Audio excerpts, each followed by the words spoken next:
Hello and welcome to CG films. और आज मैं आपके लिए लेकर आया हूँ एक इंटरेस्टिंग वीडियो जिसमें हम बनाएंगे पठान फिल्म का टाइटल इंट्रो। तो ये ट्यूटोरियल 2 स्टेप्स में होगा। पहले तो हम ब्लेंडर में 3D एनिमेशन क्रिएट करेंगे, उसके बाद जो बुलेट इफेक्ट है आपने देखा होगा ट्रेलर में, वो हम क्रिएट करेंगे आफ्टर इफेक्ट्स में। तो पहला पार्ट हम ब्लेंडर में स्टार्ट कर लेते हैं। तो सबसे पहले हम इस क्यूब को डिलीट कर देंगे। तो यहाँ हमें इंपोर्ट करनी होगी SVG फाइल। डिस्क्रिप्शन में मैं आपको दे दूंगा पठान। तो सबसे पहले हमने पठान का ये टाइटल इंपोर्ट कर लिया है, SVG फाइल है ये। अब हम रोटेशन इसकी करेंगे R और X एक्सिस पे 90 डिग्री से घुमा देंगे। तो ये अब हमारा स्टैंडिंग पोजीशन में आ गया है। ठीक है, हम अपना कैमरा सेट कर लेते हैं पहले। तो कैमरा सेट करने के लिए हमारे सीन में ऑलरेडी कैमरा है, तो मैं कंट्रोल ऑल्ट और 0 प्रेस करूँगा। तो जो मेरा व्यू पोर्ट का व्यू था वो मेरा कैमरा व्यू बन गया है। और मैं एक स्प्लिट कर लेता हूँ विंडो। ठीक है, और कैमरे को हम सीन के अकॉर्डिंग सेट कर लेते हैं। कैमरे की रेशियो भी हम सेट कर लेते हैं 1920x812 पिक्सल्स। थोड़ा सिनेमैटिक सा लगेगा ये। ठीक है, और इसको हम थोड़ा सा लूप कर लेते हैं।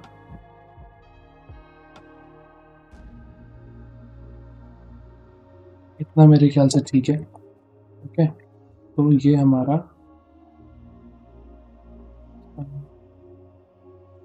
इसका ओरिजिन सेंटर में कर लिया है। अब हमें इसको थोड़ा बेवल करना है। बेवल क्या होता है? अभी ये बिल्कुल एक पतला सा प्लेन जैसा टेक्स्ट लिखा हुआ है। टेक्स्ट नहीं है, मतलब एक अभी तो शेप फाइल हो गई। इसको हम थोड़ा सा एक्सट्रूड करेंगे। तो जैसे ही हम एक्सट्रूड करेंगे आप देख सकते हो कि इसके अंदर डेप्थ आ गई है। और ये हम देख सकते हैं कि हमें इतना ठीक है। और थोड़ा सा हम इसको बेवल कर लेते हैं मामूली सा। ये ज़्यादा करेंगे तो इस तरीके से ख़राब हो सकता है।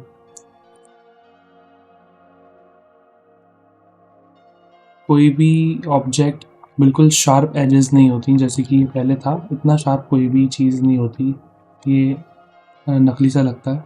तो हल्की सी बेवल्स तो ज़रूरी है। इस साइड में हल्की सी एजेस हमारी क्रिएट हो जाती हैं इसके थ्रू।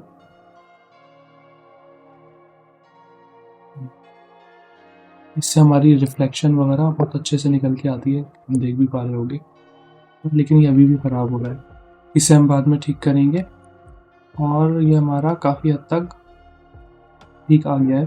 तो अब मेरे ख्याल से इसको हमें सेपरेट कर लेना चाहिए। अगर आपको इससे कम बेवल करना है आप कम भी कर सकते हो। मुझे ठीक लग रहा है। तो अभी अच्छा यहाँ से भी ख़राब हो रहा है। तो हमें यही चीज़ें इसमें भी देखनी होती हैं, बारीक डिटेल्स होती हैं। ठीक है, हम इनको सेपरेट कर लेते हैं और सेपरेट करके हम एक एक को बेवल कर देंगे, ताकि अगर उसमें कुछ प्रॉब्लम भी आएगी तो हम उसको कवर अप कर लेंगे।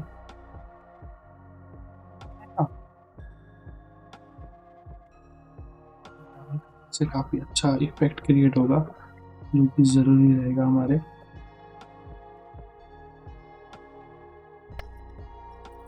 सारी लेयर्स को हम ज्योमेट्री ओरिजिन पे सेट कर देते हैं।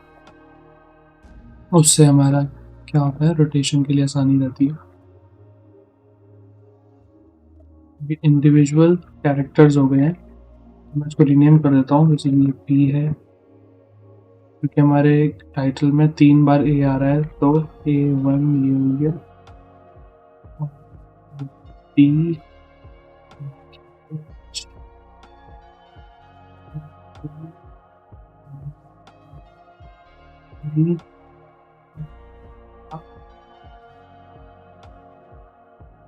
ठीक है। 1 बाय 1 हम इनको बेवल कर लेते हैं।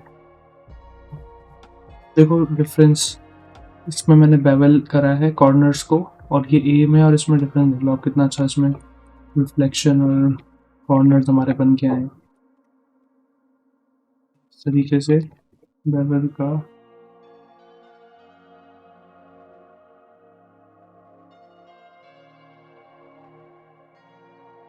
ठीक है जी। अभी ये हमारे कर्व्स हैं, इन कर्व्स को हमें मैश में कन्वर्ट करना पड़ेगा पहले तो। हम राइट क्लिक करते हैं, पेन सेलेक्ट करके हमने राइट क्लिक करा और हमने इसे करा कन्वर्ट टू इमेज। ओके, अब वाला इफेक्ट चला गया यहाँ से, अब ये मैश बन गया है। अब मैं इसमें एडिटिंग कर सकता हूँ। ये खराब हो रहा है, और को ठीक कर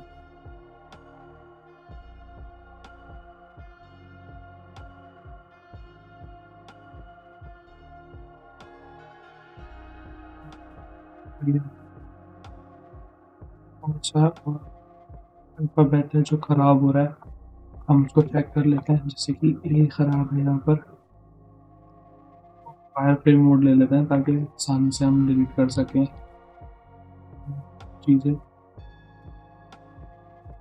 पहले हमें सबको मैश में कन्वर्ट करना पड़ेगा, उसके बाद ही हम एडिट कर सकते हैं।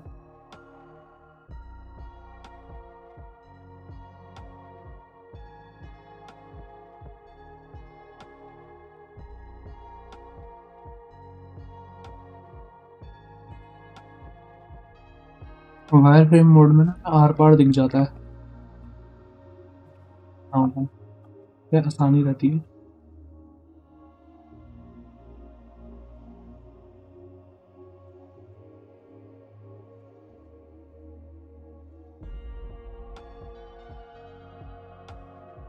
इसको और ये मटेरियल हमें चेंज करना है, तो पहले मटेरियल इन सब का रिमूव करते हैं। बैकग्राउंड वर्ल्ड सेटिंग वगैरह गायब कर देते हैं। तो आप देख सकते हो कितना प्यारा सा एक लाइट पर से पड़ रहा है इस टाइटल। अभी हम पहले अपना पूरा बैकअप रखते हैं, और हाँ, सबसे इम्पोर्टेंट चीज़, पहले हम फाइल को सेव करेंगे।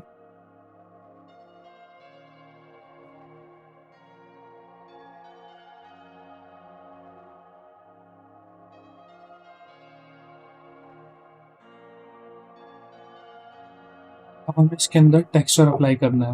ओके, तो हम एक सेलेक्ट कर लेते हैं, लेटर अपना भेजेंगे, और ये हमारा मटेरियल अप्लाई हुआ है।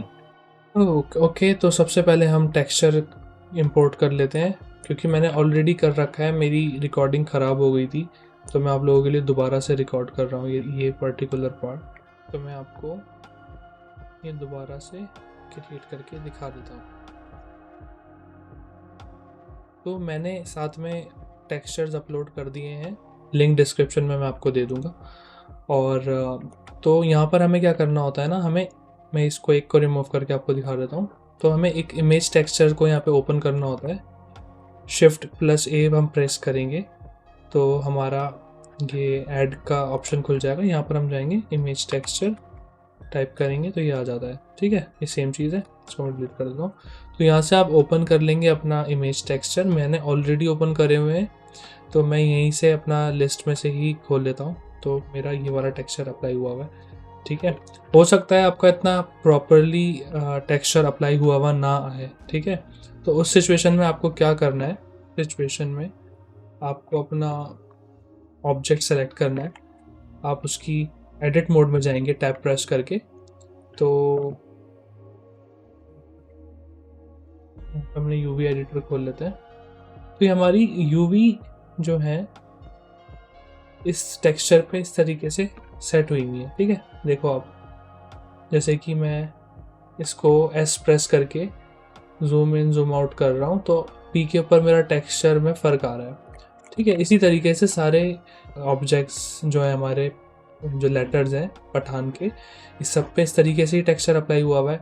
तो हो सकता है आपके जब अगर आप इसे इंपोर्ट करें तो आपके में प्रॉपरली ना आए, तो आप क्या करना है, यूवी में जाएंगे, स्मार्ट यूवी प्रोजेक्ट पे आप क्लिक करेंगे और यहाँ पर आके आप ओके कर देंगे।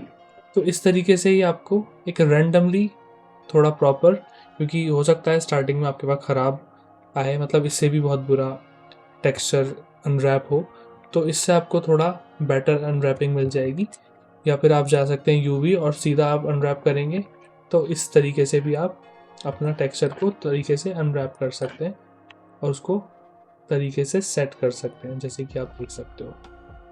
ठीक है, अभी मेरे में सही आ रहा है, ज़रूरी नहीं है हर किसी के में ठीक आए, किसी के में ख़राब भी आ सकता है, तो इसलिए मैंने आपको एडिशनली ये आपको पहले से ही बता दिया है।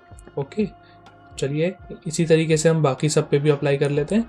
और क्योंकि एक ही टेक्सचर सारे अल्फ़ाबेट्स पे अप्लाई हो जाएगा, बट उनकी हमें यूवी अनरैप डिफरेंटली करनी होगी, तो अब वो आप कर लीजिएगा। उसके बाद यहाँ से जैसे हमने इमेज टेक्सचर ओपन किया था, जैसे ये मेरा कॉन्क्रीट का 8K का टेक्सचर है, इसी तरीके से कॉन्क्रीट का नॉर्मल मैप मैं यहाँ पे ओपन कर लूँगा। जब आप अपनी फाइल जो ये मैंने इसके साथ आपको मैंने टेक्सचर्स अपलोड करे हैं, ये मेरा नॉर्मल मैप है, ये एम्बिएंट ओक्लूजन का मैप है, ये एल्बीडो है। एल्बीडो हमारा मेन बेस कलर में जाता है। हाइट मैप है, ठीक है, मेटालिक और रफनेस वो ज़रूरत के हिसाब से हम यूज़ कर सकते हैं। तो यहाँ पे मैंने नोड्स क्रिएट करी हुई हैं। नोड्स क्या होती हैं, ये जिन्हें ब्लेंडर पता है वो अच्छे से समझ सकते हैं, और अगर आप बिगिनर हो तो आपके लिए मैं जो कोर्स क्रिएट कर रहा हूँ उसमें ये कवर करूँगा, वहाँ आप अच्छे से इसे समझ पाओगे। तो नॉर्मल मैप में मैंने अपना हाइट मैप को मिक्स करा है बम्प मैप के थ्रू, और इसको नॉर्मल मैप के साथ जोड़ के मैंने नॉर्मल नोड पे लगा दिया है, और इसके साथ मैंने नॉइस टेक्सचर का भी इसके अंदर एडिशन करा है, और मेरा डिस्प्लेसमेंट मैप मैंने यहाँ पे लगा रखा है। तो ये सारे मैप लग के मेरा ये टेक्सचर जो आपको थोड़ा रियलिस्टिक सा लग रहा होगा, वो इसी वजह से लग रहा है क्योंकि यहाँ पे हमारे सारे मैप्स प्रॉपरली सेट हुए हुए हैं। ठीक है, ये देखो आप, ठीक है। तो ये तो हो गया हमारा टेक्सचरिंग का पार्ट। अब हम स्टार्ट करते हैं कि इसको एनिमेट किस तरीके से करना है। जो टाइटल एनिमेशन होती है ना, उसमें क्या होता है, हमारे अल्फ़ाबेट्स जो हैं वो असेंबल होते हैं मोस्टली। तो इसमें क्या होता है, हमें रिवर्स एनिमेट करना होता है। मतलब हमारी जो पहली हम की लगाएंगे, हम पहले एंड पॉइंट पे की लगा देंगे। जैसे मैंने यहाँ पर 203 पे लगा रखी है, जैसे डिफरेंट अल्फ़ाबेट्स की डिफरेंट उस पर लगी हुई है, जैसे इसकी 200 पे लगी हुई है, एन की उसकी 250 पे लगी हुई है। तो वो डिफरेंट अल्फ़ाबेट जितने टाइम पे वहाँ पहुँचेंगे उसके हिसाब से मैंने उनकी एंड की सेट कर रखी है, क्योंकि ये एक एक करके उड़ते हुए पहुँच रहे हैं। ठीक है, तो हम पहले तो अपनी फाइनल की सेट कर लेते हैं, इसके बाद हम अपनी इनिशियल की पे जाते हैं, मतलब कि ये अल्फ़ाबेट आ कहाँ से रहा है। तो फॉर एग्जांपल हमारा जो एक्चुअल आप देखा होगा आपने पठान के टाइटल एनिमेशन में, तो सबसे पहले जो उड़ के आता है वो आता है हमारा एच। तो एच को जैसे मैं आपको बता चुका हूँ कि मैंने रिकॉर्डिंग करी थी, पर मेरी रिकॉर्डिंग में कुछ इशू आ गया था, तो ये वाला पार्ट उसमें से डिलीट हो गया था। तो ये मैं आप लोगों के लिए दोबारा से रिकॉर्ड कर रहा हूँ। ठीक है, तो डिटेल में तो मैंने इसे करा ही है पूरी वीडियो में, लेकिन हाँ, स्टार्ट किस तरीके से करना है मैं वो दिखा देता हूँ आपको। तो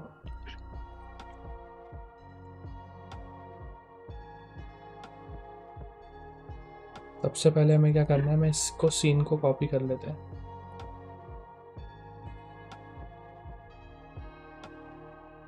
मैंने सीन की कॉपी कर ली है क्योंकि मेरी फाइनल एनिमेशन ऑलरेडी रेडी हुई हुई है। ओके, तो मैं यहाँ पर ये कीज़ डिलीट कर देता हूँ जो मैंने एनिमेट करी है।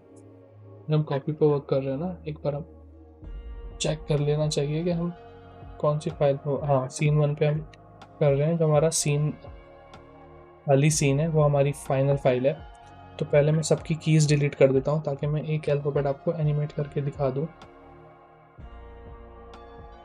एक एक अल्फ़ाबेट को सेलेक्ट कर लेंगे और उसकी सारी एनिमेशंस को हम 1 बाय 1 डिलीट कर देते हैं फ़िलहाल, क्योंकि जैसे मैंने अल्फ़ाबेट्स को एनिमेट करा है उसी तरीके से इसकी लाइटिंग भी एनिमेट होगी, क्योंकि थोड़ी इसमें टफ लाइटिंग है, सिंपल सी लाइटिंग नहीं है। लाइटिंग भी बहुत मेन रोल प्ले करती है किसी भी एनिमेशन के लिए।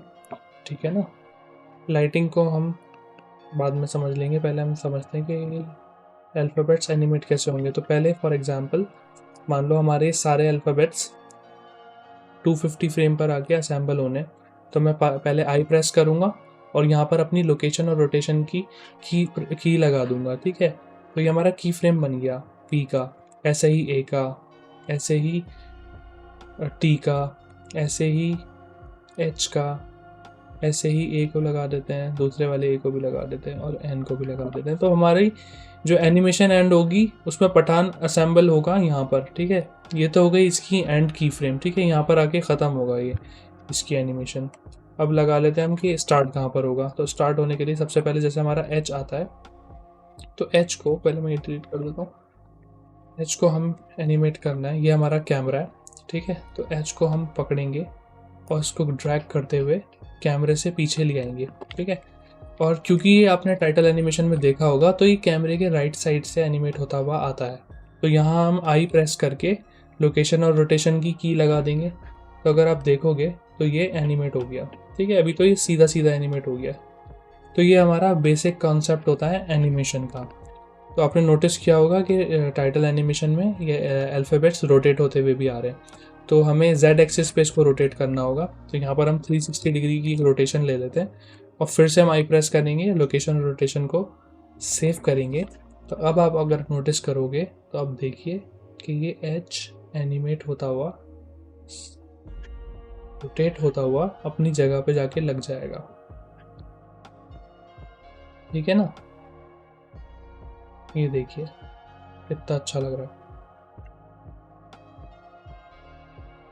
तो ये हो गया हमारा मोटा मोटा बेसिक एनिमेशन, किस तरीके से हमें इसको असेंबल करना है, ठीक है। अब आप आगे पूरा वीडियो देखिए जिसमें मैंने एक एक अल्फ़ाबेट्स को किस तरीके से एनिमेट किया है, उसको किस तरीके से मैंने रियल टाइटल एनिमेशन जैसा बनाने की पूरी कोशिश की है। उसको आप देखिए कितनी बार मैंने उसको एनिमेशन को चेंजेस किए हैं या उसमें रोटेशंस में चेंजेस करे हैं। ओके, तो सबसे पहले हमने एच को एनिमेट कर लिया है। अब हमें इसकी एनिमेशन को एक्यूरेट करना होगा, क्योंकि हमारा जो एनिमेशन में, क्योंकि हमारा जो एच आता है वो राइट साइड से आता है, ठीक है। तो मैं यहाँ इसकी आई प्रेस करके रोटेशन और लोकेशन की फ्रेम लगा दूंगा और उसको मैं थोड़ा सा एक्यूरेट करने की कोशिश कर रहा हूँ कि वो सही से एनिमेट हो सके, क्योंकि मुझे लग रहा है ये रोटेशन ज़्यादा हो रही है। थोड़ा मैं इसकी की को अलाइन करता हूँ थोड़ा आगे पीछे करके, ताकि इसकी टाइमिंग ठीक से मैच हो सके एक्चुअल एनिमेशन के हिसाब से। थोड़ा हम इसके साथ लाइटिंग भी मैच करेंगे ताकि इसका जो लुक है वो एक्चुअल एनिमेशन जैसा लगे, क्योंकि मेन तो हमें एक सिमिलर एनिमेशन क्रिएट करनी है।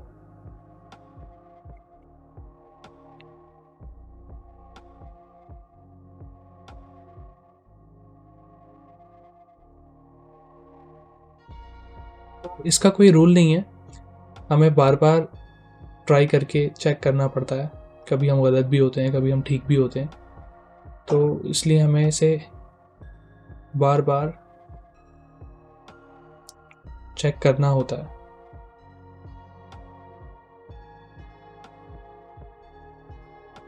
जैसे आप देख रहे हो मैंने कितनी बार इस एनिमेशन को रिवाइंड करा है कि ये ठीक से आ जाए।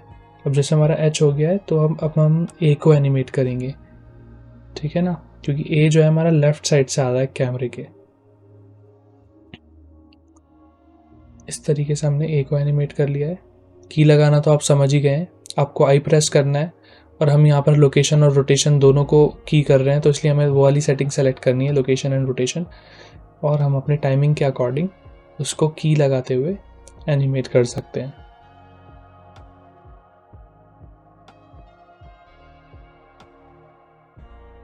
थोड़ा उसको और एक्यूरेट करेंगे रोटेट करके।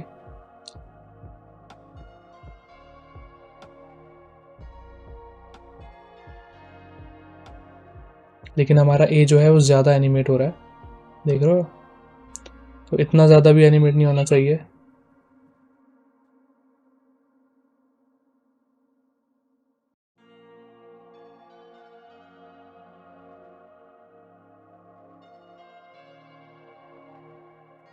इसमें हमने थोड़ी सी एंगल में एनिमेट किया है, ज़्यादा उसमें एनिमेशन है नहीं। ये जो हमारा A3 लेयर है, ठीक है ना, तो सिंपली अपना पहुंच गया है वहाँ पर।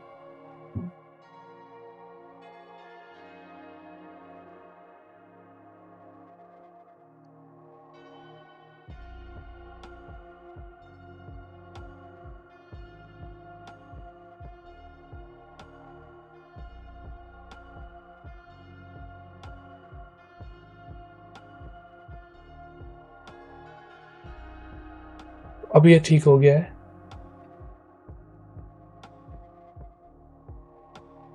इसकी टाइमिंग भी हमें मैच करनी पड़ती है। कभी क्या होता है ना, अल्फ़ाबेट्स आपस में टकरा भी सकते हैं, तो हमें टाइमिंग भी देखनी है किस तरीके से वो टाइम हो रहे हैं। जैसे आप देख रहे हो, आप टी और ए टकरा रहे हैं, इसको मुझे एडजस्ट करना पड़ेगा उसकी एनिमेशन को।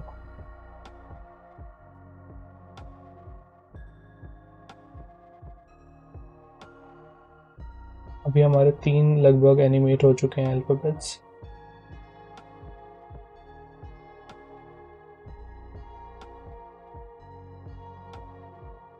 अब हम एन को भी एनिमेट कर लेते हैं, लेकिन एन के निकलने के लिए रास्ता नहीं है, तो थोड़ा इसकी टाइमिंग्स को हमें एडजस्ट करना होगा, पोजीशन को थोड़ा एडजस्ट करना होगा। अब ये हो गया है थोड़ा, इसकी टक्कर नहीं हुई किसी से भी ना, ये काफ़ी अच्छा आ रहा है इस तरीके से।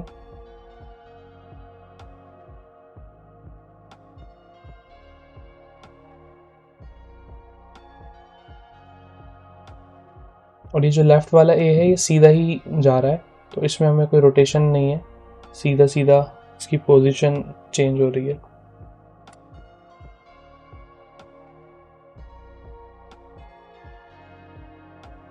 इसी तरीके से हम पी को एनिमेट कर लेंगे। पी काफ़ी अच्छे से रोटेट होता हुआ जा रहा है राइट टू लेफ्ट।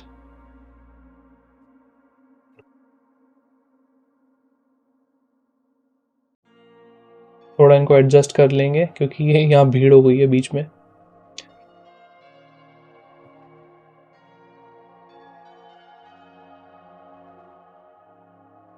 ये यहाँ पर हमारा काफ़ी हद तक पी भी सेट हो गया है। लास्ट में बचा हमारा ए, जो हमारा लास्ट अल्फ़ाबेट है। इसकी एनिमेशन को थोड़ा हमें ठीक करना होगा। पहले हम इसकी रोटेशन पर वर्क करेंगे।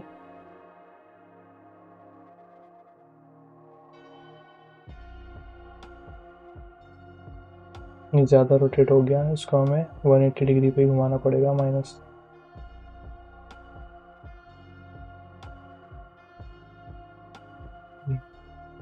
अभी बेटर है। रोटेशन में थोड़ा इसका फ़र्क लग रहा है।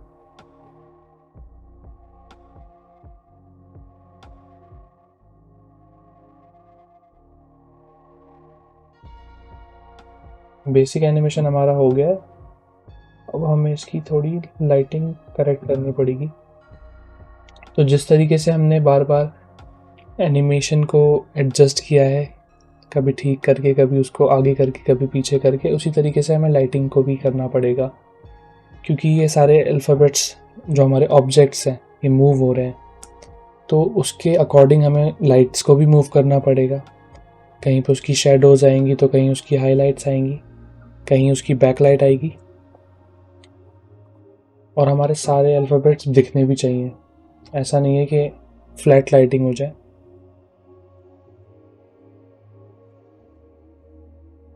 लाइटिंग अपने आप में ये काफ़ी लेंदी और टफ टॉपिक है, जो कि हम कवर करेंगे अपनी आने वाली वीडियो में, जो मैं कोर्स आपके लिए लेकर आया हुआ ही हूँ, जिसमें अभी हम बिगिनर स्टेज पे हैं।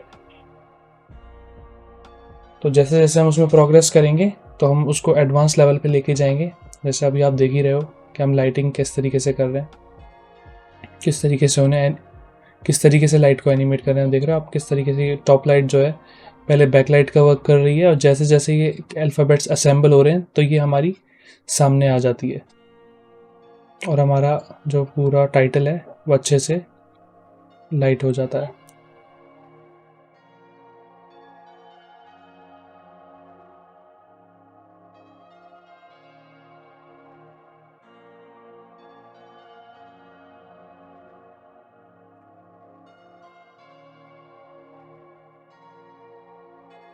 आपको लग रहा होगा ये काफ़ी स्पीड में चल रहा है प्लेबैक इस वीडियो का। वो इसलिए है क्योंकि ये वीडियो जो थी वो 2 घंटे से ज़्यादा की थी। इस पे मैंने इसको फास्ट फॉरवर्ड किया है ताकि ये वीडियो ज़्यादा बोरिंग भी ना हो। फिर भी अब भी ये काफ़ी लंबी वीडियो बनी है।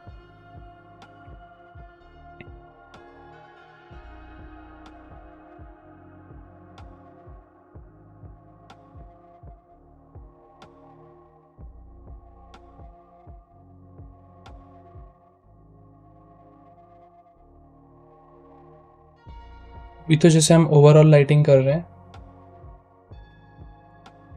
अभी हमें इसमें इंडिविजुअल लाइट भी करनी पड़ेगी। जैसे हमारा ए है तो इसके ऊपर मैं पर्टिकुलर लाइट लगाऊंगा जो उसकी एनिमेशन के साथ उसको फॉलो करेगी एज अ पेरेंट ऑब्जेक्ट, जो उसके साथ कनेक्टेड रहेगी थ्रू आउट द एनिमेशन और उसको फॉलो करेगी जिस एंगल पे भी हमें लाइटिंग देनी होगी।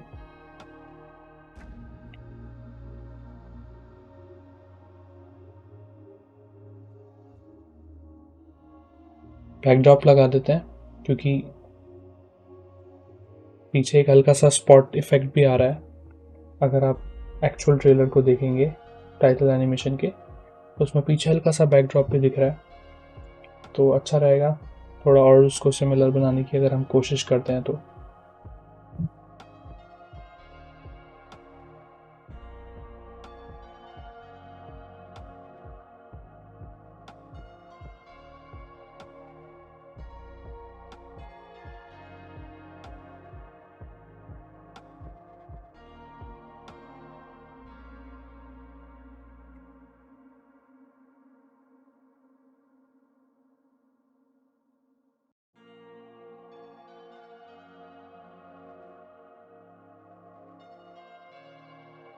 जो पहले लाइटिंग मैंने की थी उसमें वो मज़ा नहीं आ रहा था जिस तरीके की हमें क्वालिटी चाहिए।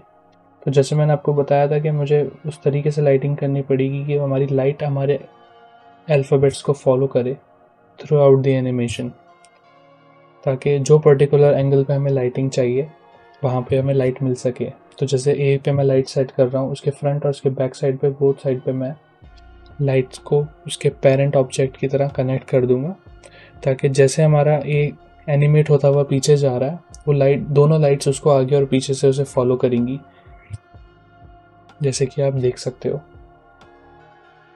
और इसी तरीके से मैं बाकी अल्फ़ाबेट्स में भी वैसे ही लाइट को पेरेंट ऑब्जेक्ट के थ्रू कनेक्ट कर दूंगा और मेरे पर्टिकुलर ऑब्जेक्ट्स डिफरेंट तरीके से लाइट हो जाएंगे। जैसे कि आप देख पा रहे हो कि ये ए पे जो लाइटिंग आ रही है काफ़ी अच्छी आ रही है जिस तरीके की हमें चाहिए।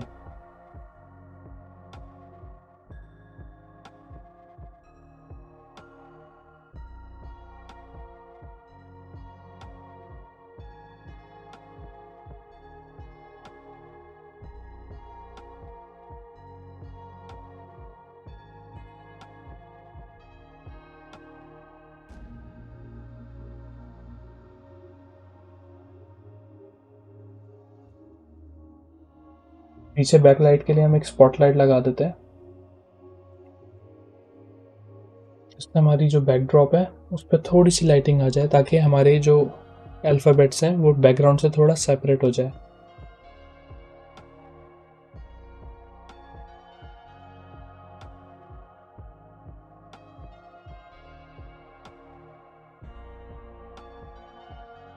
जैसे मैंने ए पे लाइटिंग करी इसी तरीके से अब मैं पी पे कर रहा हूँ।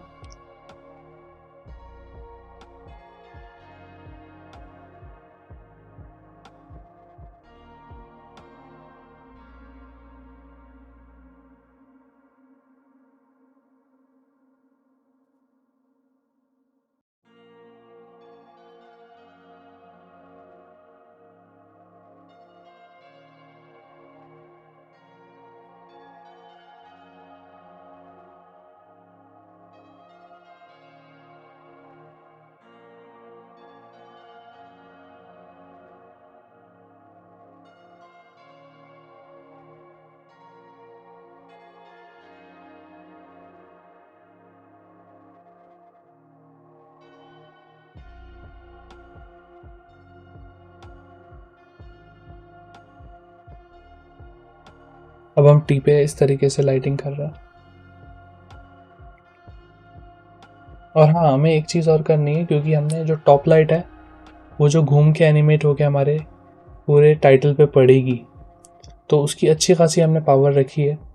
तो जो ये मैं इंडिविजुअल लाइट्स लगा रहा हूँ अल्फ़ाबेट्स पे, इसको हमें इस तरीके से भी एनिमेट करना है कि जब ये लास्ट में पूरा हमारा टाइटल असेंबल हो जाएगा तो वहाँ पर जाके उनकी इंटेंसिटी कम हो जाए, मतलब कि जैसे अगर मैंने 5 वॉट पे लगा रखी है या 10 वॉट पे लाइट लगा रखी है, उसकी ज़ीरो हो जाए, मतलब वो लाइट ऑफ हो जाए उस पर्टिकुलर पॉइंट पे पहुंच के, क्योंकि वहाँ पर ऑलरेडी हमारे पास टॉप लाइट रहेगी जो कि काफ़ी पावरफुल है, तो उन लाइट्स की ज़रूरत नहीं रहेगी, वरना वो एक अजीब सा स्पॉट क्रिएट करेंगी उस पर्टिकुलर ऑब्जेक्ट पर। जैसे कि आप देख पा रहे हो टी और ए के ऊपर काफ़ी तेज़ लाइट आ रही है जब वो असेंबल हो रहे हैं, वहाँ पे इवन लाइट नहीं है। तो इवन लाइट के लिए हमें हमारे सारे अल्फ़ाबेट्स पे एक साथ लाइट डालनी पड़ेगी।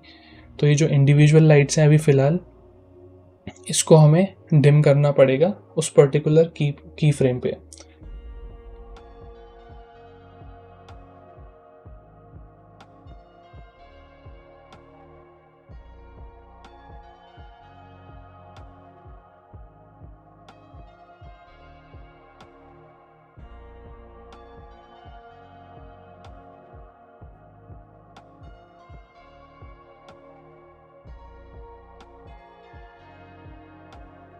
थोड़ा मैं इसके टेक्सचर के साथ प्ले कर रहा हूँ, क्योंकि जो मेरे पास टेक्सचर मैप लगा हुआ था उससे बेटर मुझे सेटिंग बिना टेक्सचर मैप के ही लग रही थी।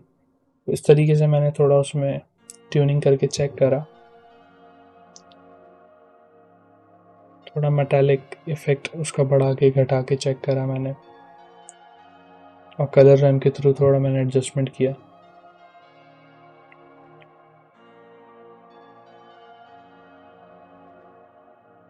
यहाँ पे मैं एक टॉप लाइट भी लगा रहा हूँ, क्योंकि जब ये ए आता है तो उसके ऊपर जो लाइट पड़ रही होती है वो एक टॉप लाइट इफेक्ट है, लेकिन वो टॉप लाइट एक स्टिल अपने कैमरे के पास ही लगी रहेगी, वो मूव नहीं करेगी, क्योंकि मूविंग लाइट्स मैंने ऑलरेडी ए के साथ लगा ही रखी हैं। लेकिन हाँ, यहाँ पे मैं उसकी इंटेंसिटी को एनिमेट कर रहा हूँ, क्योंकि जब वो कैमरे के पास से गुजर रही हैं, पेरेंट लाइट जो लाइट साथ में लगी हुई है ए के, तो उस वक्त उन लाइट्स की इंटेंसिटी ज़ीरो होती है, और थोड़े की फ्रेम आगे जाके तो थोड़ा ए हमारा रोटेट होता हुआ आगे जा रहा है, वहाँ पर उनकी इंटेंसिटी इंक्रीज़ हो जाएगी। तो वो इंटेंसिटी भी मैंने वहाँ पे एनिमेट कर रखी है।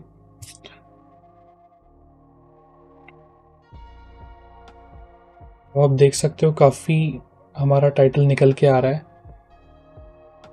लाइटिंग काफ़ी कॉम्प्लेक्स सब्जेक्ट है, और बिना लाइटिंग के हमारे सारे रेंडर्स या कोई भी चीज़, आप फोटोग्राफी ले लो, सिनेमाटोग्राफी ले लो, बिना लाइटिंग के सब बेकार है।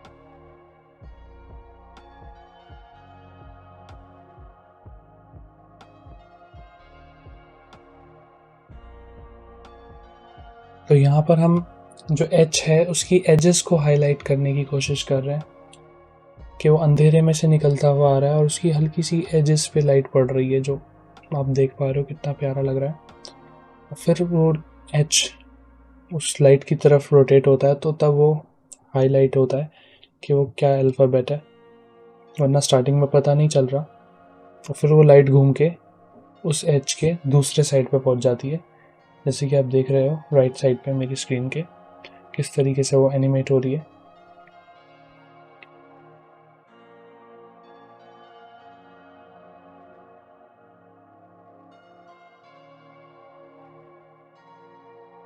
जितना हम अपने आर्ट वर्क को टाइम देते हैं, उतना उतना अच्छा वो होता जाता है।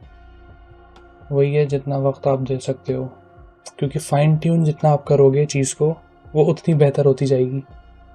और जितना हम चालू काम करेंगे तो वो काम दिखता है फिर, कि अभी आप देख रहे हो कि कितना हिट एंड ट्राई मैं कर रहा हूँ वो परफेक्ट लाइटिंग लाने के लिए, क्योंकि जो टाइटल एनिमेशन है उसमें बड़ी खूबसूरत लाइटिंग हुई हुई है।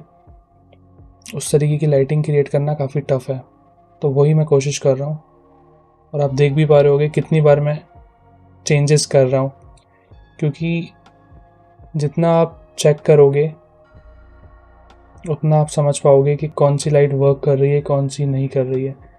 तो ये तो अभी जैसे हम एक पर्टिकुलर एक हमें पता है कि हम एक पठान का टाइटल एनिमेशन बना रहे हैं, लेकिन जब आप मान लो आप अपने नाम को एनिमेट कर रहे होगे तो आपको आसानी रहेगी कि किस तरीके से उसको किया जाता है। या कोई और भी अगर आप मूवी का टाइटल क्रिएट कर रहे हो तो वो भी आप इस तरीके से एनिमेट कर सकते हो, क्योंकि बेसिक तो आपको समझ में आ ही गया है किस तरीके से हमें उसको SVG फाइल को लेकर आना है, फिर उसको हमें कैसे एक्सट्रूड करना है। फिर एक्सट्रूड करने के बाद हमने क्या समझा कि उसको बेवल कैसे करते हैं, क्योंकि बेवल से क्या होता है ना, एजेस थोड़ी नेचुरल सी हो जाती हैं, क्योंकि एक्चुअल में जो रियल लाइफ हमारे ऑब्जेक्ट्स होते हैं उनकी जो एजेस होती हैं वो बिल्कुल शार्प नहीं होती, उसमें हल्का सा बेवल होता है। तो उससे क्या होता है, रिफ्लेक्शन से रियलिस्टिक फील आता है। तो हमने फिर बेवल करा, फिर हमने उन शेप्स को मैश में कन्वर्ट करा। मैश में कन्वर्ट करने के बाद हमने उसकी सारी जो भी इम्परफेक्शंस हैं वो हटाई। फिर हमने उस पर टेक्सचर अप्लाई करा। टेक्सचर कैसे अप्लाई करते हैं वो भी मैंने आपको बताया। टेक्सचर अप्लाई करने के बाद फिर हमने उसका यूवी अनरैप किया, क्योंकि हो सकता है बाय चांस आपके जो यूवी हैं वो प्रॉपरली ना आए। मोस्टली केसेस में यही होता है, कभी परफेक्टली नहीं आती, तो आपको यूवी अनरैप करना आना चाहिए। तो वहाँ से हमने यूवी को अनरैप करा। यूवी अनरैप करके हमने अपने टाइटल एनिमेशन को एक कैमरा सेट करके जितना हमें एरिया में एनिमेशन चाहिए वो हमने एनिमेशन एरिया सेट करके अपने अल्फ़ाबेट्स को सेलेक्ट करा, उसको की करा। उसके बाद हमने उसको किस तरीके से वो उड़ते हुए एनिमेट होते हुए आ रहे हैं, फिर हमने वो एनिमेशन क्रिएट की। और वो एनिमेशन क्रिएट करने के बाद हमने उसको एक एक अल्फ़ाबेट को कैसे लाइटिंग करी और किस तरीके से उन लाइटिंग की इंटेंसिटी के साथ हमने खेला, ये सब हमने देखा इस वीडियो में। उम्मीद है आपको समझ में आया होगा कि किस तरीके से हमने ये ब्लेंडर में एनिमेशन क्रिएट की। इसका नेक्स्ट पार्ट मैं बनाऊंगा आफ्टर इफेक्ट्स में, जिसमें वो बुलेट इफेक्ट आके हिट करता है और वो पठान बीच में से क्रैक हो जाता है पूरा, और वो बहुत खूबसूरत सा इफेक्ट क्रिएट होता है। वो हम सीखेंगे नेक्स्ट पार्ट में, जो कि होगा आफ्टर इफेक्ट बेस्ड। और फिर लास्ट में हम प्रीमियर में इन दोनों क्लिप्स को एक्सपोर्ट करके कंबाइन करेंगे और उसमें वो म्यूज़िक डाल के प्ले करके चेक करेंगे कि हमारी टाइटल एनिमेशन किस तरीके से बनी है। तो उम्मीद है आपने इससे बहुत कुछ सीखा होगा। अगर आपको वीडियो अच्छी लगी है तो लाइक कीजिए, और अगर मुझसे कुछ मिस हो गया या आपका कोई सवाल है तो आप कमेंट सेक्शन में मुझसे पूछ सकते हो। अगर आप चैनल पे नए हैं तो सब्सक्राइब कर लीजिए, और अगर आपको ब्लेंडर सीखना है तो मेरा एक कोर्स चल रहा है इसी चैनल पे, जिसमें आप बिगिनर से लेकर एडवांस तक सब कुछ सीख सकोगे। और अभी वो कोर्स हमने स्टार्ट किया है, तो आप अभी जाके उसे ज्वाइन कर सकते हो, जो कि है टोटली फ्री, और इसमें हम सब कुछ सीखने जा रहे हैं। तो मैं मिलता हूँ आपसे अगली वीडियो में, तब तक आप सब अपना ख्याल रखिए। Okay, bye.